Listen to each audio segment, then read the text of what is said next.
Good morning. Well, good afternoon. Thank you so much for coming out and sharing your lunchtime with us. And I am deeply honored to have Dr. France Winddance Twine, and she will be presenting a talk entitled Digging Up the Past. A Black feminist reflects on conducting research on race and class in Brazil. I want to just read a little bit about her biography. I don't want to be before you long, but this woman it's no stretch of the imagination to really say that this woman is a pioneer. And this event is planned to celebrate the work of this scholar.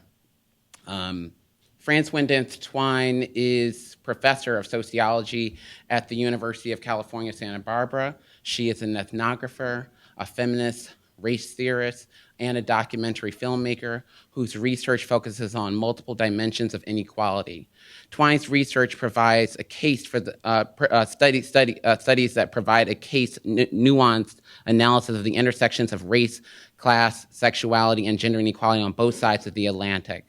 Twine has conducted extensive field research on both sides of the Atlantic, including Brazil, Britain, and the United States. She is the author and editor of 10 books, and not to mention she has over 75 publications.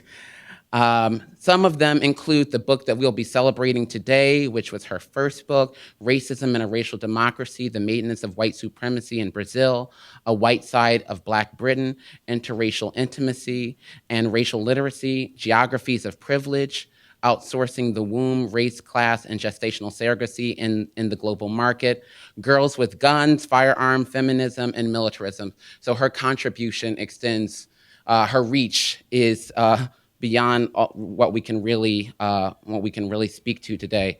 Twine's 1998 Racism and a Racial Democracy, The Maintenance of White Supremacy was and still is a groundbreaking study of the intersections of race, gender, and class in Brazil. This work paved the way not only for my own work, but paved the way for a generation of scholars. It exploded this thing, which many of my students know that I love to talk about, the myth of racial democracy in Brazil. This event is an attempt to look back in order to move forward, but to think how much more needs to be done. We are here to celebrate the work of this pioneering scholar and activist, but also think about and reflect on the work that needs to be done in Latin American studies, gender studies, and also to really think about many times we take for granted the fields that we know today as Africana studies, feminist studies, and we don't really honor the people that helped to build those fields. And today this event is to celebrate one of those people. And we are deeply honored not only to have her here, but also that she would come and spend her birthday with us. So I present to you, so I would like to present to you a pioneer, an activist, a scholar, Dr. France Winddance Twine.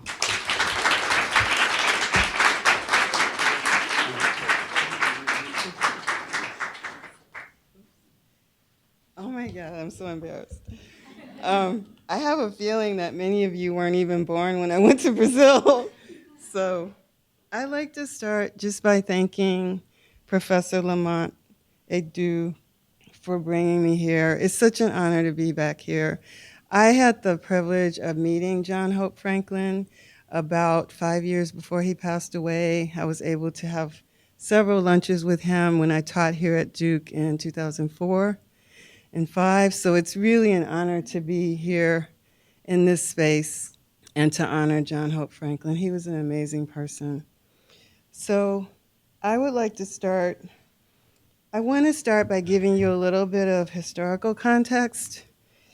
And let me say, I have not really spoken about this book for probably 20 years, and I'll explain why.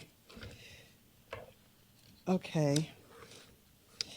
I also want to thank everybody who organized my talk and made it possible for me to come. So some of you know that Brazil had a military dictatorship that lasted 25 years that was financed by the CIA. And when I went to Brazil, it had only been 7 years since the dictatorship had ended. So I went to Brazil during a period called the Abertura, which refers to awakening of democracy. So I was there during the transition to democratic rule. In addition, in 1970, under military rule, the government removed all questions about race and ethnicity from the national census. So this was a period in which much of the data was limited. There was some quantitative data, but there wasn't really a lot of data. And that meant that the research was really still back in the 1950s, in terms of what we knew about everyday people. It was also a period when there was a debate in Brazil about what to do about the census. Because prior to 1990, there had been no category for indigenous Brazilians, right? They kind of fell under the category of Pardo or brown people. So there was, we had a gap in our empirical knowledge. So the dominant discourse at that time was still that Brazil was a racial paradise compared to the US. It's important to realize that the US was a negative referent, right? Because as you know, we have a long history of lynchings and racial violence. And so Brazilians, in fact, defined themselves in pride against us meaning against institutionalized white supremacy. So that was their definition of Brazil, was basically, we don't have organized white supremacy like you do in the US. So the field of Brazilian studies was also a field in which there were pretty much no Black women or men. There was a form of what I would call academic apartheid, in which people of African descent were allowed to study the Caribbean, but not really Latin America. My degree is in anthropology. I was not able to get hired in an anthropology department because once I completed my dissertation, the Brazilianists on my committee did not agree with my analysis. As a Marxist, the emphasis was just on class, and so my data was not taken seriously, and I was blocked from publishing in Latin American studies journals in English. So my first article was actually in Brazilian Portuguese. My first publication was in a Brazilian journal. So I ended up in sociology in part because African diaspora studies wasn't yet authorized at Berkeley as a legitimate area of study, either in anthropology or sociology. And so if you didn't marry a region, you could not get a job because of how jobs were advertised. I was fortunate because my committee had sociologists on it also. But basically, it was a very difficult time to do the African diaspora. So I'd like to just spend a moment describing the political context in the United States also right before I left. So I want you guys to do me a favor. I want you to close your eyes for a minute. Okay, this is the context. This is 2 months before I left for Brazil. I was 29 years old. My grandmother had just died. I'm from a working class background. Anita Hill and Clarence Thomas were in the news. It was the Anita Hill, Clarence Thomas hearings. A couple weeks before I left, I, along with 1,600 other Black women, had just published an ad in the New York Times, African American Women in Defense of Ourselves. There was a lot of racial tension, and it was a period in which, essentially it was the Bush years, okay, the first Bush. So this is a period where, and I had almost very little funding. So this is what's going on. So you can open your eyes now. So I go to Brazil, and I had only been in Brazil for 4 months when the LA riots occurred. And this is really important because we're talking about Rodney King was beaten and four of the 13 cops were found innocent of using excessive force. And we had riots. 65 people were killed in those riots. So I'm in Brazil. I'm in a very small town. Most people don't have telephones, private telephones. There's one bank. None of the black people in the town have a bank. There is no internet. One of the plantation owners comes to the house I'm staying in and says, "They're having riots in your country. Aren't you happy you're here? This would never happen in Brazil." So he takes me to his house, because only a few people had TVs. So I go to his house, and I'm looking at LA, and it's burning, and people are being beaten up, and a white guy's being drug out of a truck. And this will give you an example of kind of one of my first experiences talking about race with a white coffee plantation owner.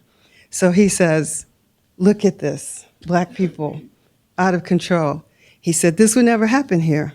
I said, "You're right, because you would deny Rodney King was black, and you would deny the other people were white." I said, "You're right, it wouldn't happen." But the point is that Rodney King riots got interpreted as an example of Brazilian superiority. They didn't have that kind of problem.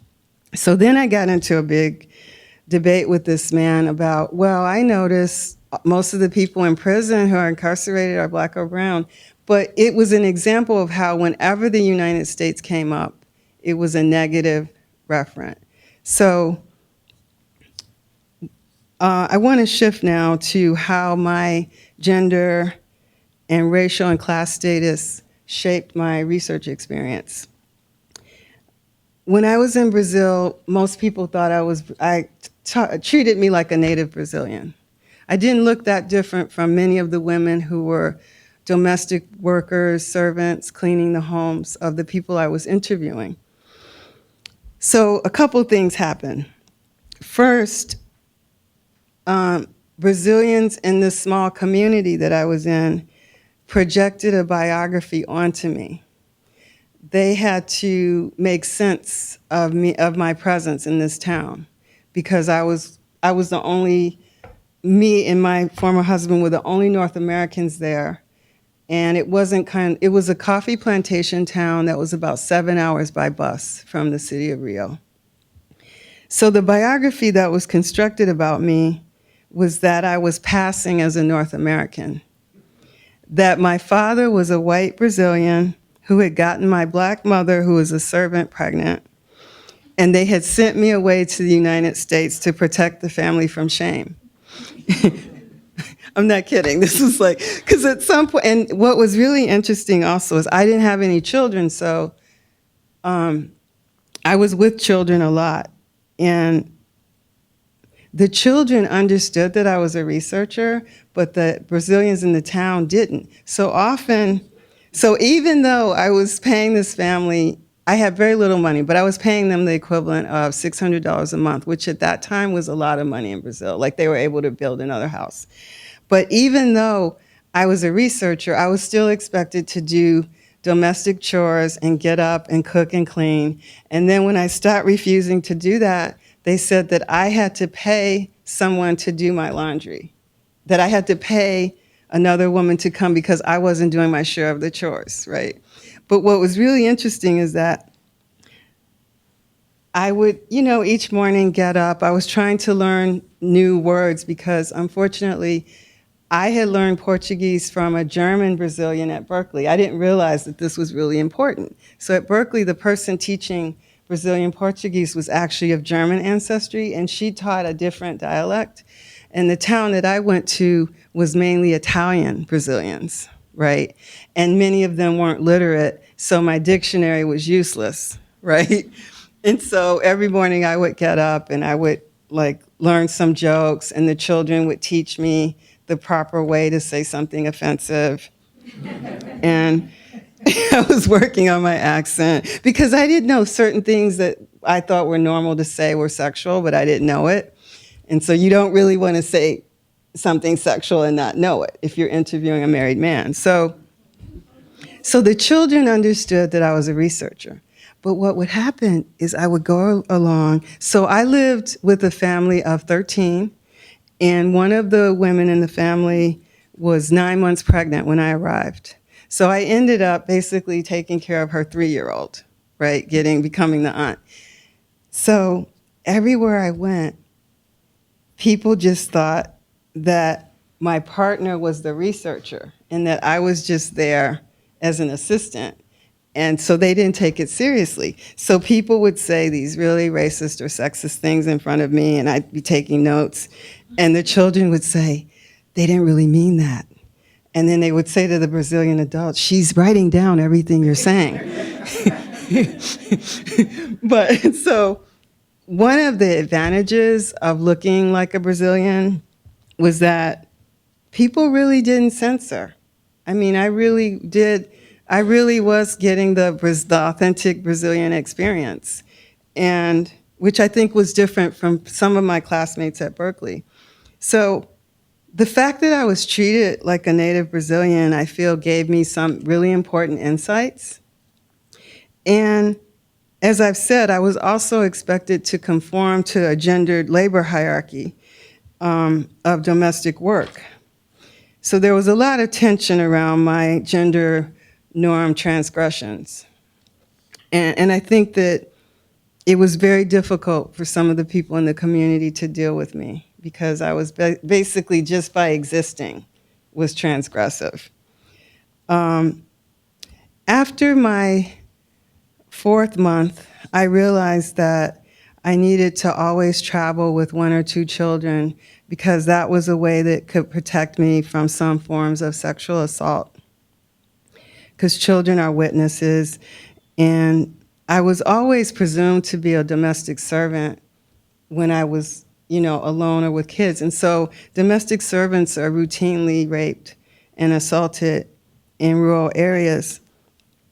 And this is not something that I wrote about in the book.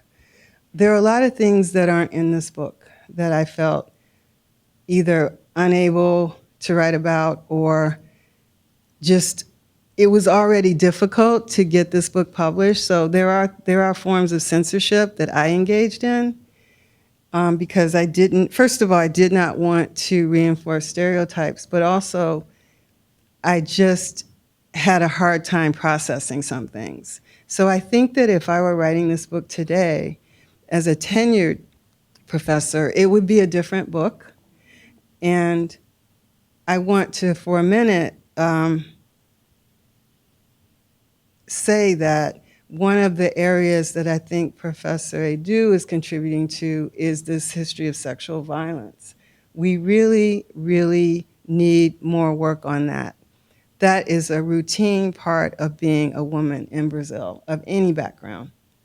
It's also very difficult to write about because it can take away from larger arguments. And so I was trying to make an argument about race. So I would argue that one of the limitations of this book, even though I was committed to an intersectional analysis, is that I did make a decision not to talk about sexual violence.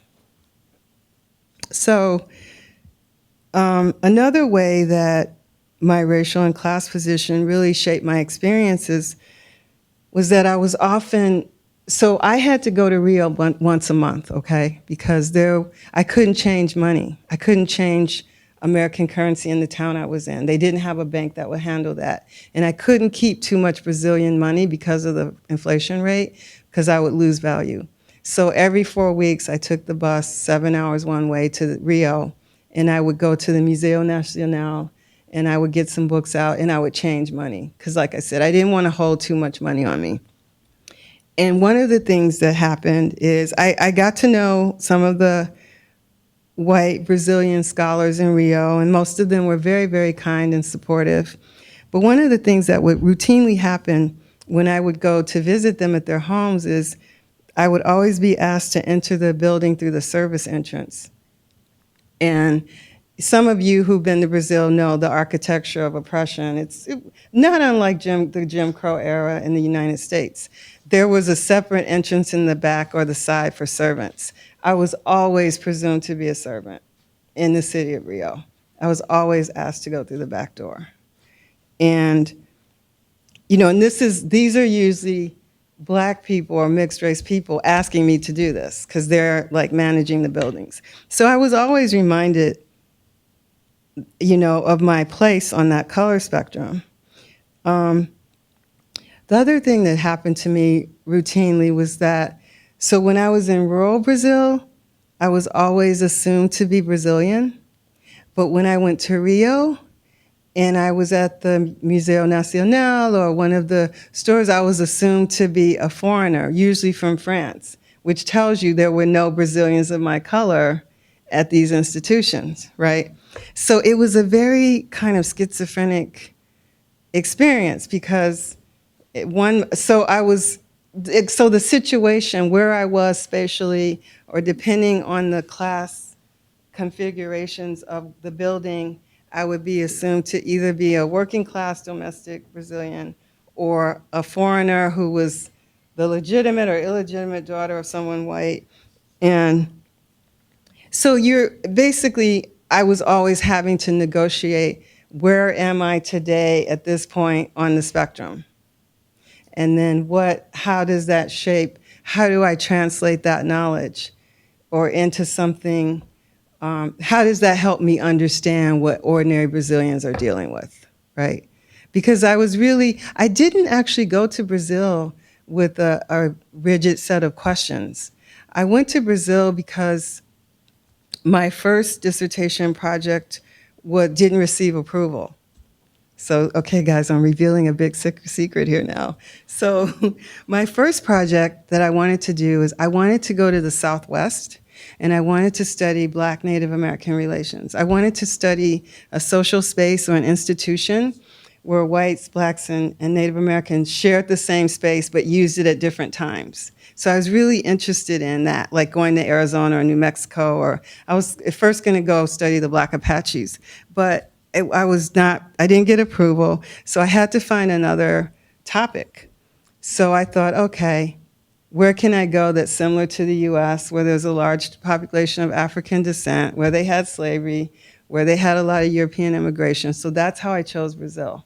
I chose Brazil because it had the largest population of African descent in the Americas, and like Cuba, it was one of the last countries to abolish slavery. So that's how I ended up going to Brazil. So once I got to Brazil, though, I have to tell you, it was the first time I really felt like an American, right? Because in the United States, I just felt like a Black person, right? I never felt like I'm just an American. And my father is Native American, and he doesn't feel like an American. And so Brazil was interesting because the reason I felt like an American in Brazil is because I had to constantly come to terms with the fact that Brazil was sort of a mirror image of the US. It was the reverse. Everything was interpreted through a class lens, right? So whenever people talked to you about inequality, it was in class terms, right? So because there were poor white people there, it meant that white people didn't have racial privilege. Because you were, and then I thought, well, in the U.S. we don't adequately address class, do we? It's all racial terms. In fact, we use racial discourses to not deal with white poverty, So I was constantly confronted with the narratives I had grown up with here. Nevertheless, I did work very hard to be conscious of that, and I did not feel that I was kind of imagining racism that didn't exist. But what happened to me when I came back from Brazil was that the Brazilian studies was and continues to be dominated by non-Blacks. So when I returned from Brazil and I presented my research at Berkeley, even some of the people on my committee who were Marxist said, no, you're not adequately dealing with class inequality. You're bringing a North American lens to this. This isn't really racism. This is class, you're not seeing things. And I'm thinking, no, I was there. I was there for 1.5 years, and then I went back. So when I returned to the United States, my status as a North American was weaponized against me. And I was told that I didn't really understand Brazil. What was really painful about that experience is that that was never said to my white colleagues or my white classmates who went to Brazil. They were never told that. And I had no one to defend me because there were no other people of my color doing research in Brazil. The other thing is that most people who did go to Brazil were going to Salvador, Bahia, which was the first capital of Brazil. Rio was the second. And so there was also this regional imbalance in the knowledge about Brazil because so much more work was being done in Salvador, Bahia in the Northeast, and there was a lot less occurring in the Southeast where I was. And I think this is still a problem. I think this is still a limitation. And I'll get to that when I talk about the future of Brazilian studies. So it was very, very difficult to come back, to have done that research, to have learned the language, to have, been subjected to racism on both sides, on the northern and southern hemispheres, and be told that you're just imagining this. This isn't really what was happening. So then I went back to Brazil again, and let me tell you another thing that happened while I was in Brazil, because you guys probably won't remember this. Another thing that would happen in Brazil is that we didn't have the internet then, so basically I was having to read the Brazilian newspapers, and I was reading the Brazilian equivalent of Time and Newsweek every week to find out what was happening here. And this is when Bill Clinton was running for office and was engaged in a couple of sex scandals. But a couple things happened that, once again, sort of reminded me of the racial politics or the symbolic politics of prestige and hierarchy. Toni Morrison won the Pulitzer Prize for Literature while I was in Brazil. And she's the first Black woman to win the Pulitzer Prize. And Brazilians all said to me, they just gave her that because she's Black and they needed to give a Black person the Pulitzer Prize. So, of course, that was devastating, right?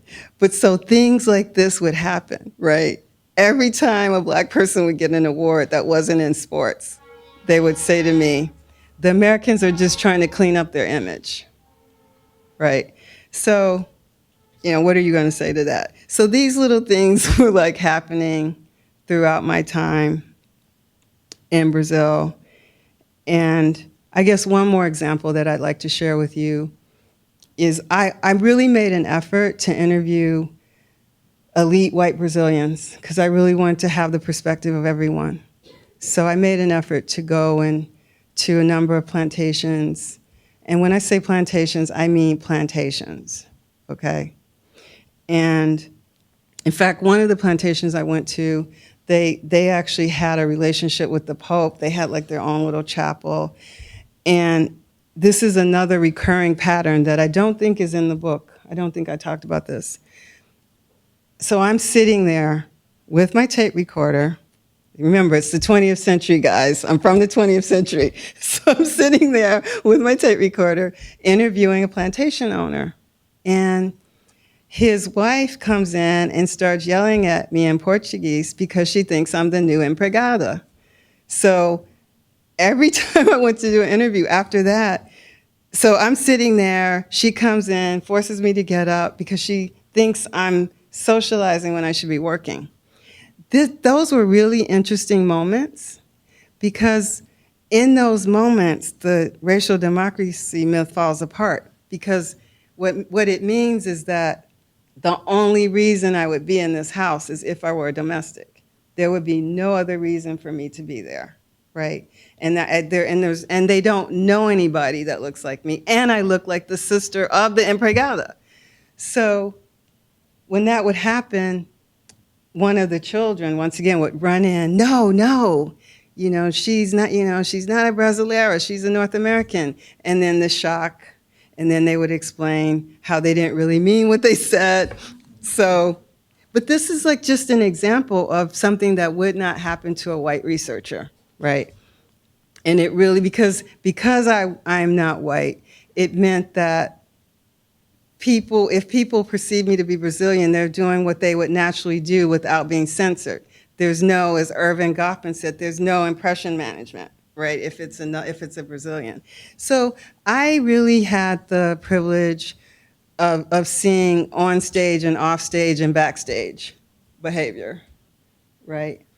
But the problem is, because there really weren't any other researchers at the time with my background, I had no one to authorize me. I had no one to say, no, that was also my experience, as a Black person. And by the way, before I went to Brazil, I was constantly told by my classmates, you're gonna love it there. You won't be Black there. You'll be a mulatinha there. And I'm thinking, okay, I'm not sure if that's gonna be a good situation, but I was literally told constantly that it was gonna be this great experience as a mulatinha. And, so I was really unprepared, to be honest. I was unprepared for what I experienced there. And I tried when I came back to write a book that was honest intellectually and that, would help people, North Americans, understand the situation. And one of the things that I also that I learned, like the big takeaway for me after my research there, was this is why it's so difficult for some people to become activists. That was my takeaway. Like, it's difficult when everyone wants to have pride in their country. I want to have pride in my country. I'm struggling with that issue right now. But everybody wants to have pride in their nationality. And so it was really clear to me that this myth of racial democracy was a really important component of Brazilian self-esteem. And particularly for people in Brazil who were of mixed race ancestry or multiracial ancestry or African ancestry. You want to feel proud of your country. And I think the other issue is we cannot minimize the role of sexuality, which I did not theorize, but meaning we're in a country that criminalized interracial relationships for hundreds of years and criminalized interracial marriage. Brazil didn't do that. What that means is that often people who look like me or were lighter than me of mixed race descent, they could marry in. Some of them were able to marry into the white working class, and that gave them what Du Bois would call a psychological wage, right? Because even if you are on the kind of the lower spectrum in terms of color in your family, you're still in. You're still in, right? And so I think I also gained an understanding of the emotional benefits of being Brazilian and embracing this democracy, because there were a lot more cross-racial friendships and relationships. There was a price to be paid for that, but you can't minimize the benefits, right, of belonging. And so I did see a form of belonging that I did not see in the North where I grew up. I'm the first generation in my family to grow up in the North. My mother was from New Orleans. But when I went back home to visit my family in Chicago, I really was struck by the segregation, and it really did. I mean, I always knew it was segregated, but I grew up in a multiracial family. But I was really struck by how much harsher it felt on a day-to-day level, and it didn't feel like that in Rio. So I think one of the struggles of conducting research in Latin America is how do you balance the emotional climate with the political climate, with the economic climate? How do you hold those all together? That is a challenge. And I have some ideas about ways we could do that. How much time do I have left? Am I okay? Okay. I have some ideas about how we can do that. And one thought that I have is that I really wish that the Social Science Research Council, the NSF, more of these funding agencies would fund collaborative research.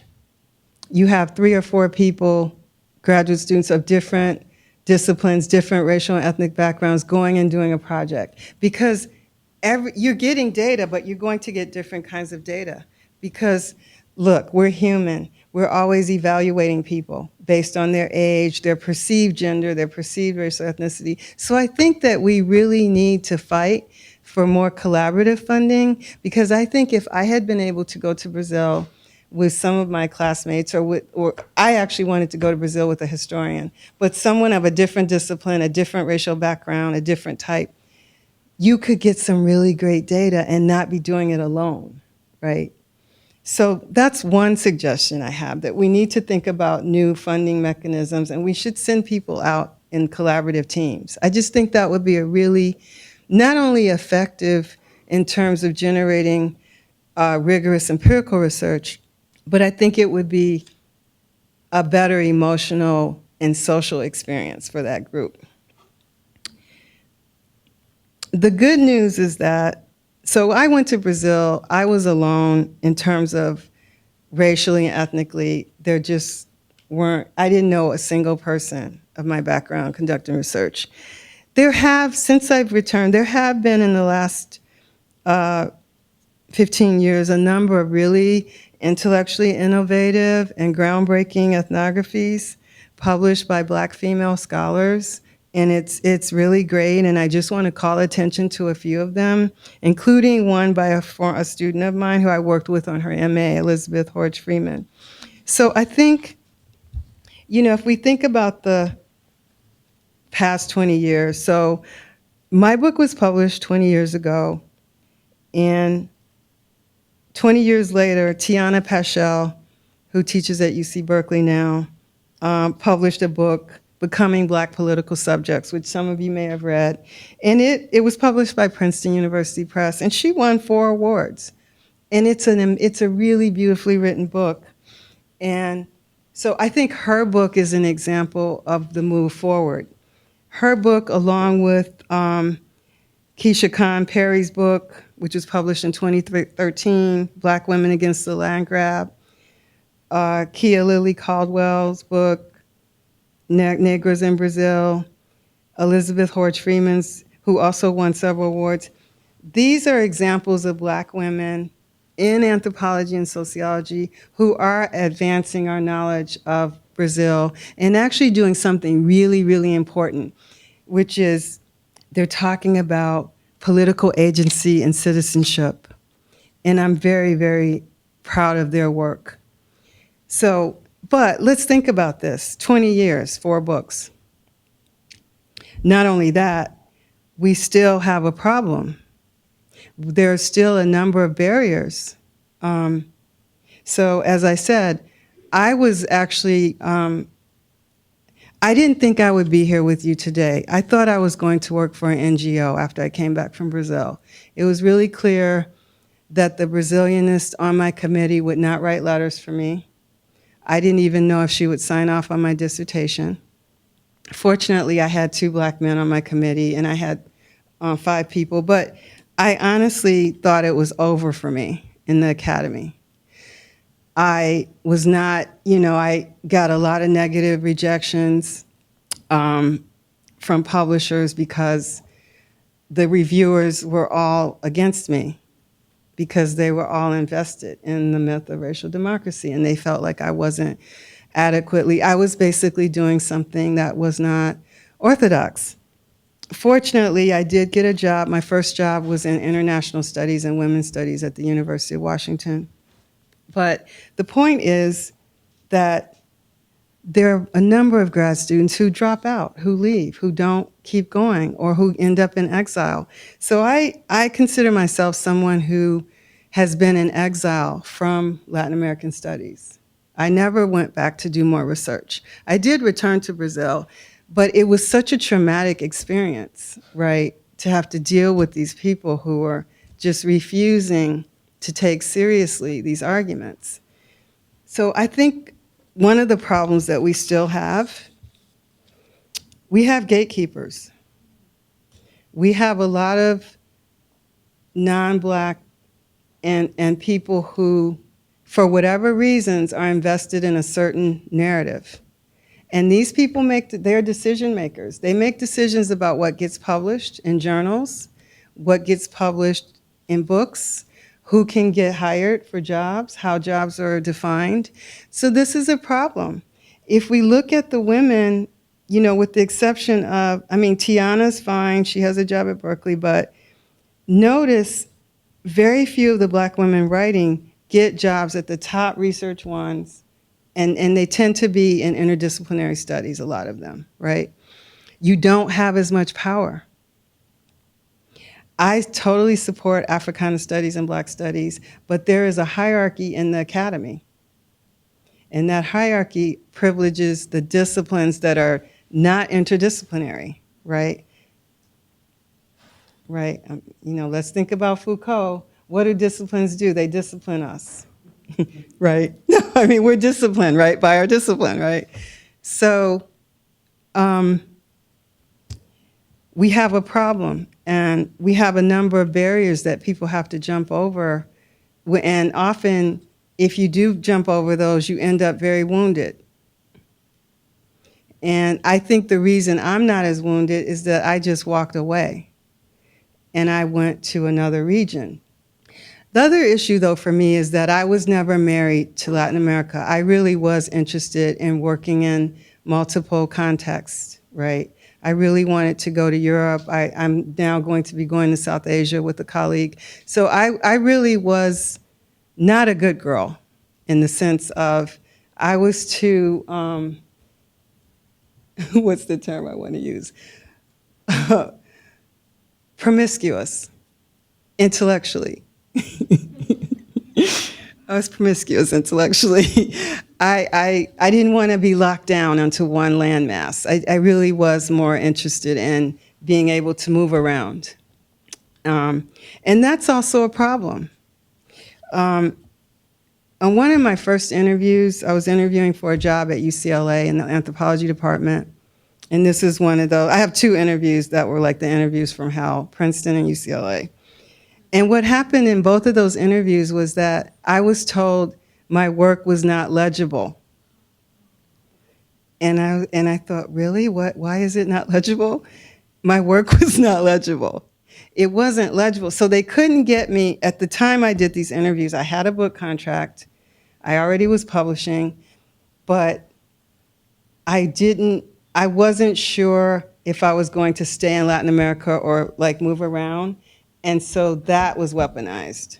Like, well, we don't understand. Why are you interested in Europe? Why are you interested in the UK? So once again, why would a Black person want to study race in Europe? Tell me. Do you know anybody that studies race in Europe? So basically, I kept running up against these narrow definitions of how you do scholarship. And the question is always, what is a legitimate object of study and who gets to do that, right? So I was always in a situation in which my object of study was always unorthodox. So when I went to England and I ended up writing a book that Duke University Press published, A White Side of Black Britain, once again, I was told, why are you talking to white women? Why? Because the book was focused on Irish and English women who established families with Black men. And I was interested in kind of how white women and Irish women negotiate anti-Blackness in their families, raising children who may or may not be classified that way. And so I was starting to think about that project. So my point is to the people in the room who want to continue to work in the academy, you really do have to think strategically. You really do have to think about the fact that if you want to do innovative research, there are these orthodoxies and what's an appropriate object of analysis. I do think things are changing, but not fast enough. It's been 20 years, and I've just named 4 books. All of these books are amazing, but it's 20 years. And I mean, I think Duke University Press is an amazing press, and I'm very proud to have published my book there. There is no way Duke would have published my first book because it wouldn't have gotten through the review process, because the people controlling the discipline of Brazilian, or the area of Brazilian studies, never would have given me the reviews I needed. That is still happening. It is still a problem. We still have some barriers. So I would like to end with a feminist fairy tale for you, but I can't. I would like to say that things are great, things are so much better, but they're not. What I can say is that there are some really amazing scholars out there. There are really amazing scholars in this room. But it's a fight. You still have to fight if you are going to go against the orthodoxies in whatever area you're in. And there still are orthodoxies. There's so many things that haven't been studied. I was just enthralled when I read Professor Adu's book. I keep mispronouncing. I just fell in love with that book. That book was also very painful for me to read because it called attention to what's still missing in much of the literature in Brazilian studies. That book was historical. We still have not adequately addressed sexuality in Brazilian studies. We still haven't adequately, and it's interesting, I think historians have a little more leeway because the people they're talking about aren't alive, can't talk back, so to speak. So I think that if you're not working with archives, there's still some really tough barriers to deal with. So we have a long way to go. I learned a lot from my research in Brazil. It really did help me understand the US. Actually, the thing about leaving the country and going to study in other places, you learn a lot about the ideologies you hold in your country. The problem for me returning was that not only am I a North American, but I'm also not white. And so what happened in terms of the racial and gender hierarchies is that the white North Americans were able to basically say, because you're not white, you weren't able to see things clearly, right? And that did not happen to the white scholars in my area. It just didn't happen. And they also were very successful in that, with the exception of Elizabeth Horridge Freeman, who contacted me, her committee at Duke contacted me and said, would you work with her? I don't really train people in Latin American studies. Most of the people who I'm training actually work in Europe or the US.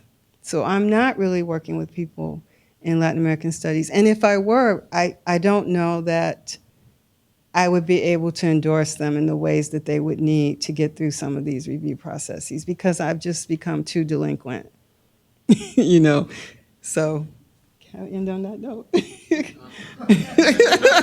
I'm going to end on that note, guys. Thank you. I just had a question about, so you were speaking about Brazil and how it kind of relates itself as the antithesis to the United States. Have you seen anything about kind of how it views itself in relation to other Latin American countries and how it shapes its race consciousness? For example, Chile just announced this year that they're going to add Afro-Chileans to the census, and Right. Afro-Peruvians, and Chile I saw just took that. theirs out. And so I feel like there's a lot of continuing racial, Latin America as a whole has a lot of conversations that still need to be had, but how is Brazil shaping its race consciousness based off of the countries it's directly bordering? Brazil is an interesting case, right? Because it takes up almost 50% of the South American hemisphere. When I was in Brazil, and I still have friends in Brazil who work there, Brazil was interesting in some ways because the Brazilians I knew, and I'm not saying they're representative, they didn't look to other Latin American countries as their reference. Some people looked to Argentina because it was white, considered more white. But a lot of the Brazilians, their reference point wasn't necessarily other countries in Latin America. You're laughing, is that true? Yeah. And so